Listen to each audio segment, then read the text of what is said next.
चलो मान लिया कि तुम मजबूर थे। चलो मान लिया कि तुम्हारे पास वक़्त कम है। चलो मान लिया कि तुमने मुझ पर एहसान किया। ऐसे जुमले हम अपनी डे टू डे लाइफ यानी रोज़मर्रा ज़िंदगी में ज़रूर बोलते या सुनते हैं। इन जुमलों में हम कह रहे हैं चलो मान लिया कि। इसके लिए आपको यूज़ करना होगा इंग्लिश में लेट्स एज्यूम दैट। आइए कंप्लीट स्ट्रक्चर समझते हैं। Let's assume that plus sentence. Sentence ये टेंस या सिचुएशन के हिसाब से चेंज होता रहेगा। लेट्स एज्यूम दैट ये वही का वही रहेगा विच मीन चलो मान लिया कि। अच्छी तरह समझने के लिए कुछ मिसालें देखते हैं। चलो मान लिया कि तुम मजबूर थे, यानी चलो मान लेते हैं कि तुम मजबूर थे। Let's assume that you were compelled. Let's assume that you were compelled. You were compelled ये सिचुएशन के हिसाब से सेंटेंस है विच मीन तुम मजबूर थे। लेट्स एज्यूम दैट मीन चलो मान लिया कि। One more example for better understanding. चलो मान लिया कि तुम्हारे पास वक़्त कम है, यानी हम मानते हैं कि तुम्हारे पास वक़्त कम है। Let's assume that you have less time. Let's assume that you have less time. You have less time mean तुम्हारे पास वक़्त कम है। चलो मान लिया के लिए हम यूज़ करते हैं let's assume that. One more example for better understanding. चलो मान लिया कि तुमने मुझ पर एहसान किया। Let's assume that you did me a favour. Let's assume that you did me a favour. बिल्कुल हम स्ट्रक्चर को स्टेप बाय स्टेप फॉलो कर रहे हैं।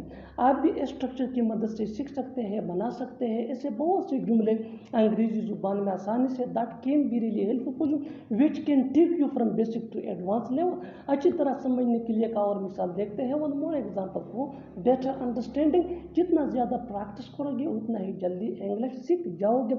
चलो मान लिया कि तुम बेगुनाह हो। चलो मान लिया कि तुम बेगुनाह हो। Let's assume that you are innocent. Let's assume that you are innocent. और आखिर में ये सेंटेंस आपके लिए कमेंट सेशन में इसका जवाब ज़रूर देना। चलो मान लिया कि तुम्हारे पास पैसे नहीं थे। शुक्र करो कि तुम वहाँ नहीं गए। शुक्र करो कि तुम्हारे पास पैसे हैं। शुक्र करो कि वो लोग जा रहे हैं। इन जुमलों में हम कह रहे हैं शुक्र करो कि।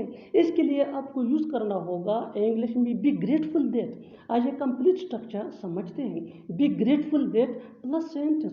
सेंटेंस ये टेंस या सिचुएशन के हिसाब से चेंज होता रहेगा। बी ग्रेटफुल दैट ये वही का वही रहेगा विच मीन शुक्र करो के या शुक्र मनाओ के। अच्छी तरह समझने के लिए कुछ मिसालें देखते हैं। शुक्र करो कि तुम वहाँ नहीं गए, यानी शुक्र मनाओ कि तुम वहाँ नहीं गए। Be grateful that you didn't go there. Be grateful that you didn't go there. Be grateful that mean शुक्र करो या शुक्र मनाओ। यू डिडंट गो देयर ये सेंटेंस है सिंपल पास्ट टेंस का विच मीन तुम वहाँ नहीं गए। शुक्र करो कि तुम्हारे पास पैसे हैं। Be grateful that you have money. B grateful that you have money. B grateful that mean शुक्र करो या शुक्र मनाओ। यू हैव मनी तुम्हारे पास पैसे हैं। शुक्र करो कि वो लोग जा रहे हैं। Be grateful that they are going.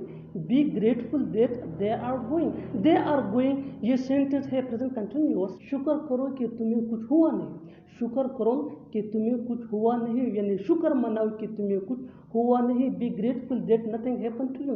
Be grateful that nothing happen to you. और आखिर में ये सेंटेंस आपके लिए कमेंट सेशन में इसका जवाब ज़रूर देना। शुक्र करो कि वो वहाँ नहीं था। तुम्हें यहाँ रहने का कोई हक नहीं है। तुम्हें बोलने का कोई हक नहीं है।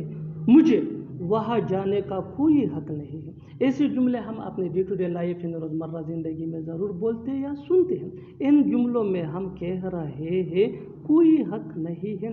इसके लिए आपको यूज़ करना होगा इंग्लिश में have no right to.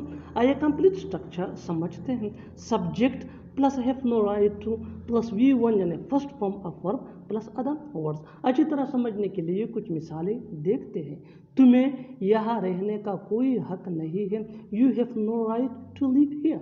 You have no right to live here. Live ये V1 है यानी फर्स्ट फॉर्म ऑफ वर्ब। तुम्हें बोलने का कोई हक नहीं है। You have no right to speak. You have no right to speak. Speak ये V1 है यानी फर्स्ट फॉर्म ऑफ वर्ब। मुझे वहाँ जाने का कोई हक नहीं है। I have no right to go there. I have no right to go there. Go ये V1 है यानी फर्स्ट फॉर्म ऑफ वर्ब। बिल्कुल हम स्ट्रक्चर को स्टेप बाय स्टेप फॉलो कर रहे हैं। आप भी इस स्ट्रक्चर की मदद से सीख सकते हैं, बना सकते हैं। ऐसे हज़ारों जुमले अंग्रेजी जुबान में आसानी से that can be really helpful for you. अच्छी तरह समझने के लिए एक और मिसाल देखते हैं। One more example for better understanding. जितना ज़्यादा प्रैक्टिस करोगे उतना ही जल्दी इंग्लिश सीख जाओगे। तुम्हें यहाँ आने का कोई हक नहीं है। तुम्हें यहाँ आने का कोई हक नहीं है। You have no right to come here. You have no right to come here. और आखिर में ये सेंटेंस आपके लिए कमेंट सेक्शन में इसका जवाब ज़रूर देना। तुम्हें उससे बात करने का कोई हक नहीं है। मैंने कोई ठेका नहीं ले रखा है खाना बनाने का। उसने कोई ठेका नहीं ले रखा है तुमसे मिलने का। मैंने कोई ठेका नहीं ले रखा है बाजार जाने का। ऐसे जुमले हम अपने डे टू डे लाइफ यानी रोज़मर्रा ज़िंदगी में ज़रूर बोलते या सुनते हैं। इन जुमलों में हम कह रहे हैं ठेका लेना। इसके लिए आपको यूज़ करना होगा इंग्लिश में टेक कॉन्ट्रैक्ट। आइए कंप्लीट स्ट्रक्चर देखते हैं। सब्जेक्ट प्लस हैव नोट या हैज़ नोट। हैव नोट ये आई वी दे या प्लूरल नेम के साथ यूज़ होता है। हैज़ नोट ये ही शी इट या सिंगुलर नेम के साथ यूज़ होता है। Plus taken contract. टेकन ये ठेका थर्ड फॉर्म है। प्लस टू प्लस V1 यानी first form of verb plus other words. अच्छी तरह समझने के लिए कुछ मिसालें देखते हैं। मैंने कोई ठेका नहीं ले रखा है खाना बनाने का। I have not taken contract to cook food. I have not taken contract to cook food. उसने कोई ठेका नहीं ले रखा है तुमसे मिलने का। He has not taken contract to meet you. He has not taken contract to meet you. मैंने कोई ठेका नहीं ले रखा है बाजार जाने का। I have not taken contract to go to market. I have not taken contract to go to market. बिल्कुल हम स्ट्रक्चर को स्टेप बाय स्टेप फॉलो कर रहे हैं। आप भी इस स्ट्रक्चर की मदद से सीख सकते हैं, बना सकते हैं। ऐसे बहुत से जुमले अंग्रेजी जुबान में आसानी से that can be really helpful for you. अच्छी तरह समझने के लिए एक और मिसाल देखते हैं। One more example for better understanding. उसने कोई ठेका नहीं ले रखा है तुम्हारा काम करने का। He has not taken contract to do your work. He has not taken contract to do your work. और आखिर में ये सेंटेंस आपके लिए कमेंट सेक्शन में इसका जवाब ज़रूर देना। मैंने कोई ठेका नहीं ले रखा है सारा काम करने का। मैंने कोई ठेका नहीं ले रखा है सारा काम करने का। Subscribe to English page for more advance English sentence structure. Thanks man. सच बोलना मेरी फितरत है। झूठ बोलना तुम्हारी फितरत है। शोर मचाना बच्चों की फितरत है। ऐसे जुमले हम अपनी डे टू डे लाइफ यानी रोज़मर्रा ज़िंदगी में ज़रूर बोलते या सुनते हैं। इन जुमलों में हम कह रहे हैं फितरत है। इसके लिए आपको यूज़ करना होगा इंग्लिश में टेंड टू। आइए कंप्लीट स्ट्रक्चर देखते हैं। सब्जेक्ट प्लस हेल्पिंग वर्ब जिसको ऑक्सिलरी वर्ब भी कहा जाता है। ये टेंस या सब्जेक्ट के मुताबिक होता है। Plus tend to. टेंड ये भी सब्जेक्ट या टेंस के मुताबिक चेंज हो सकता है। प्लस V1 यानी first form of verb plus other words. अच्छी तरह समझने के लिए कुछ मिसालें देखते हैं। सच बोलना मेरी फितरत है। I tend to speak the truth. I tend to speak the truth. झूठ बोलना तुम्हारी फितरत है। You tend to tell a line. You tend to tell a line. शोर मचाना बच्चों की फितरत है। Children tend to make a noise.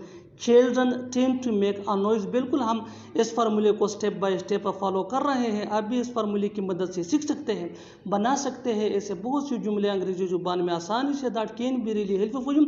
अच्छी तरह समझने के लिए एक और मिसाल देखते हैं। One more example for better understanding.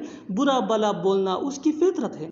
He tends to speak ill. He tends to speak ill। और आखिर में ये सेंटेंस आपके लिए कमेंट सेक्शन में इसका जवाब ज़रूर देना। दूसरों की मदद करना उसकी फितरत है। दूसरों की मदद करना उसकी फितरत है। Subscribe to English page for more advance English sentence structure. Thanks man. वो अपना गुस्सा मुझ पर निकाल रहा था। अपना गुस्सा उस पर मत निकालो। उसका गुस्सा मुझ पर क्यों निकाल रहे हो। ऐसे जुमले हम अपने डे टू डे लाइफ यानी रोज़मर्रा ज़िंदगी में ज़रूर बोलते या सुनते हैं। इन जुमलों के लिए इंग्लिश का ये स्ट्रक्चर यूज़ होता है। सब्जेक्ट प्लस हेल्पिंग वर्ब जिसको ऑक्सिलरी वर्ब भी कहा जाता है। ये टेंस या सब्जेक्ट के मुताबिक होता है। Plus take someone's anger out on. Take ये मेन वर्ब है जो चेंज हो सकता है सब्जेक्ट या टेंस के मुताबिक। समवन्स की जगह हमें यूज़ करना होगा पॉजिटिव एडजेक्टिव यानी my, your, our, his, her, their plus object. अच्छी तरह समझने के लिए कुछ मिसालें देखते हैं। वो अपना गुस्सा मुझ पर निकाल रहा था। He was taking his anger out on me. he was taking his anger out on me. his ये someone's की जगह यूज हुआ है। अपना गुस्सा उस पर मत निकालो, अपना गुस्सा उस पर मत निकालो। don't take your anger out on him, don't take your anger out on him, उसका गुस्सा मुझ पर क्यों निकाल रहे हो। why are you taking his anger out on me, why are you taking his anger out on me। बिल्कुल हम इस फार्मूले को स्टेप बाय स्टेप फॉलो कर रहे हैं। आप भी इस फार्मूले की मदद से सीख सकते हैं, बना सकते हैं। ऐसे बहुत से जुमले अंग्रेजी जुबान में आसानी से that can be really helpful for you. अच्छी तरह समझने के लिए एक और मिसाल देखते हैं। One more example for better understanding. उसने अपना गुस्सा तुम पर निकाल दिया, उसने अपना गुस्सा तुम पर निकाल दिया। He took his anger out on you, he took his anger out on you. और आखिर में ये सेंटेंस आपके लिए, कमेंट सेशन में इसका जवाब जरूर देना। तुम अपना गुस्सा दूसरों पे क्यों निकालते हो, तुम अपना गुस्सा दूसरों पे क्यों निकालते हो। Subscribe to English PS for more advance English sentence structure. Thanks man.